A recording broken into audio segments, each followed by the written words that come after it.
नमस्कार, मी श्याम शिवंकर, ग्रामपंचायत पिंपळगाव सटक, तालुका लाखनी, जिल्हा भंडारा, सरपंच. साहेब, आपण मला सांगा, शताब्दी महोत्सव शंकरपट पिंपळगावचा एक मोठा असा सणच आहे, म्हणजे सणासारखा होतो. त्याला 100 वर्ष पूर्ण झालेली आहे आणि त्या अनुषंगाने स्वर्णगाथा या पुस्तकाचं विमोचन करण्यात आलेलं आहे 20 तारखेला. काय सांगणार, कशा प्रकारचा हा पूर्ण कालखंड राहिला 100 वर्ष? आमच्या गावचे जे मालगुजार होते, चिंतामणरावजी घनपुरे पाटील कैलासवासी, यांना त्यावेळेस 1920 ला पुत्र प्राप्त झालं.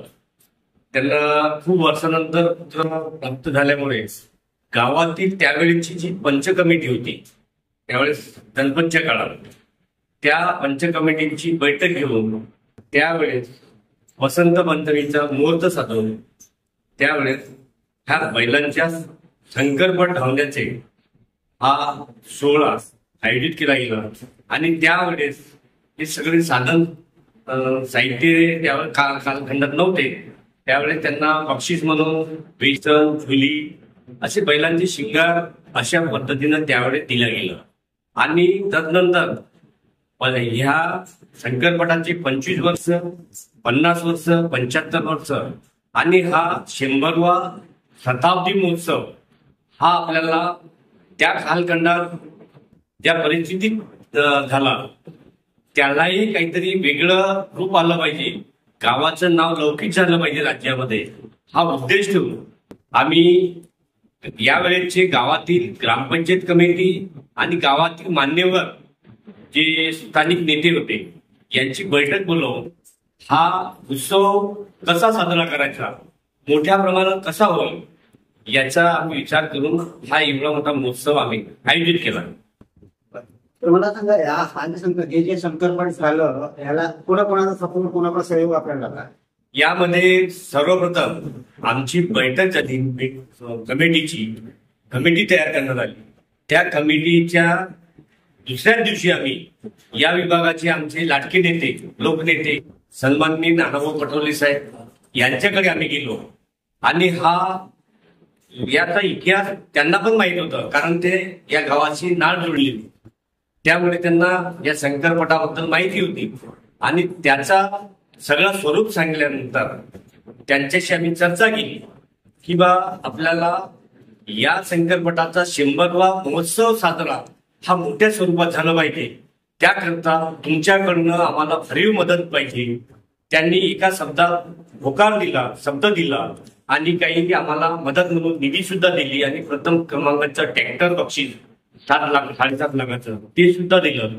परत त्यांनी यामध्ये मोठी भरीव झाल्या पाहिजे म्हणून शेतकऱ्यांशी निगडीत असा हा कार्यक्रम असल्यामुळे त्यांनी त्यावेळेस एक राज्यस्तरीय कृषी प्रदर्शनी महोत्सव व्हावा, पशूंचा मेळा व्हावा, पक्ष्यांचा मेळा व्हावा, हा उद्देश ठेवून त्यांनी जिल्ह्याचे जिल्हाधिकारी साहेब, SP साहेब, CO साहेब, मुख्य कार्यपालन अधिकारी जिल्हा भंडारा या सर्व वरिष्ठ जिल्हास्तरीय नेत्यांची बैठक बोलावली.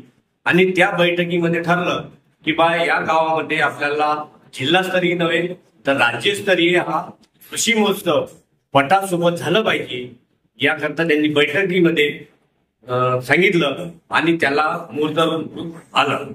आणि त्यानंतर सन्माननीय या राज्याचे मुख्यमंत्री साहेब देवेंद्रजी फडणवीस साहेब हे सन्माननीय नानाभाऊ पटोले यांच्याकडे 14वीचा कार्यक्रम होता आईच्या, त्या निमित्तानं भेटीनिमित्त आले असतात. त्यावेळेस त्यांच्याशी या कृषी प्रदर्शनीसाठी आपल्याकडनं राज्यस्तरीय कृषी प्रदर्शनी महोत्सवासाठी भरीव निधी आम्हाला देण्यात यावी अशी विनंती केली. आणि त्यावेळेस आमचे सगळे पंच कमिटीचे लोक सुद्धा सोबत होते, त्यामध्ये त्यांचा सुद्धा सिंहाचा वाटा आहे. आपण सरपंच असताना 100 वर्ष पूर्ण झाले आणि आपण सरपंच आहे, कशा प्रकारचं एक अभिमान वाटत आहे, म्हणजे एवढा मोठा कार्यक्रम आणि त्याच्यात आपली अनुभूती आणि सर्व गावसोबत काय सांगणार? याला मुख्य म्हणजे आम्ही जेव्हा हा पटाचे जे महोत्सवाचा साजरा करायचा होता त्याकरता आमच्या या गावचे सुपुत्र श्रीमाननीय भंडारा डिस्ट्रिक्ट बँकेचे चेअरमन सन्माननीय सुनील भाऊ फुंडे हे आम्हाला आमच्या डोक्यावर सदैव त्यांचा हात असतो आणि नानाभाऊ पटोले साहेबांचा यांनी त्या गावामध्ये चांगलं कार्यक्रम झाला पाहिजे म्हणून खूप मोठी मोलाची मार्गदर्शन केलं. मोलाची देणगी स्वरूपात त्यांच्या मित्र परिवाराकडनं अशी भरीव मदत त्यांच्याकडनं झाली आणि त्यांच्यामुळे आणि नानाभाऊमुळे हा एवढा मोठा महोत्सव आपण साजरा करू शकतो. शंकरपटाच्या शताब्दी महोत्सवाची स्मरणगाथा तुम्ही प्रकाशित केलेली आहे. काल 20 जुलै 2025 ला याचे विमोचन तुमच्यातर्फे इथं करण्यात आलेले आहे. किती प्रती प्रकाशित करण्यात आल्या आणि साहित्य प्रेमीपर्यंत कशा पद्धतीने या तुम्ही पोहोचणार आहे, काय तुमचं प्लॅनिंग आहे, काय सांगाल?